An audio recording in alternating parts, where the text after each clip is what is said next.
Hi everyone! Today I'm here to show you how to make this adorable little bunny cake.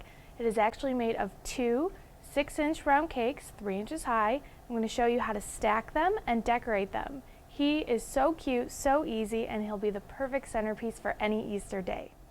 The first thing I need to do for this cake is actually make my bunny's ears. This has to be done about a day in advance just because they need time to dry. So to make these ears, I have a 50-50 blend of fondant and gum paste. And all you do is take 50% fondant, 50% gum paste, and knead them together.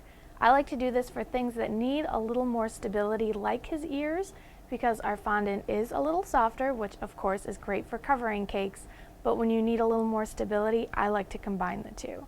And then I'm going to roll it out and kind of free-form my ears to make them look how I want, and I'm going to give him the little curl. When you roll it out, make sure your fondant is about 1/4 inch thick. That way you can stick a lollipop stick inside the ears. That will give the support for his ears, and we can actually stick them into the cake later. So let me show you how to do this. Using a 9-inch rolling pin, I'm going to start by rolling my fondant to about 1/4 inch thick. Then using my hands and a trimmer, I will form the ears.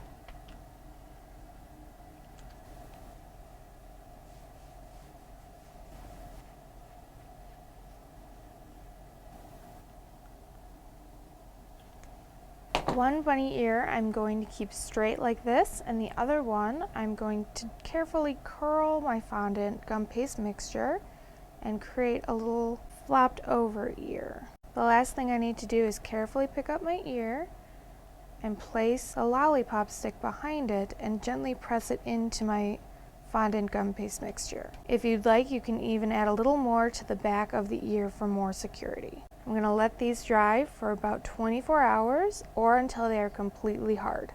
It's been about 24 hours and my ears are completely dry. The next step is to add the blue inside my bunny's ears. You can do whatever color you'd like, but I have a mixture of white icing color, cornflower blue icing color, and a little bit of lemon extract just to thin it down.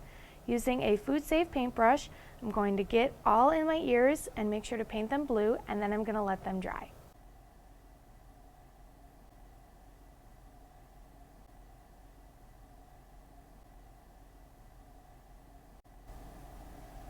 My next step is to assemble my cake. I need two 6-inch round cakes that are about 3 inches high.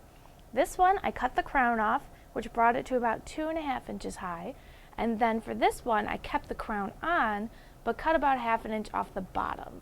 That way I have a little dome top for the top of his head. I'm going to fill and stack these two cakes and then smooth ice the outside of my cake.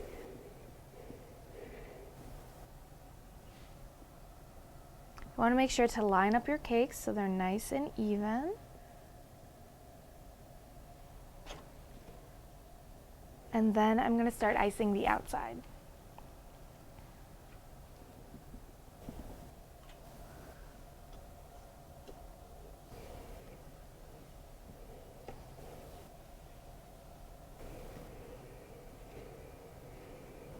My cake is completely iced, and now I need to make his little puff tail. I have a mini cupcake here, and I'm just going to use my buttercream and messy ice all outside my little cupcake. I'm just about done with my cake. I still have 2 steps, but they're really easy and really fast. I need to add my ears, and they're completely dry, so just going right down into my cake. That looks about right. I'll place my ears. There we go. And then I'm going to pipe his eyes and his nose. I'm going to be using black tube icing, but you can also just color some buttercream if you'd like. Using one of my lollipop sticks, I like to mark where I want his eyes and nose to go, just so I have an idea. And then using my black tubed icing, my decorator icing, and a tip number 4, I'm going to start by making 2 dots for his eyes. Then changing to a tip number 2, I'm going to make little crosshatch marks over his eyes to look like stitching. Lastly, I'm going to draw out the X for the nose with my lollipop stick, just so I know where I would like it.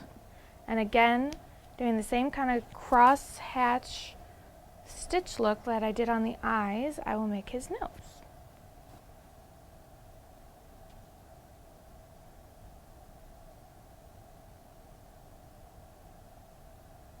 And there you have it. My Easter bunny cake is all done. Please let us know what you think in the comments below. And for more inspiration, visit wilton.com.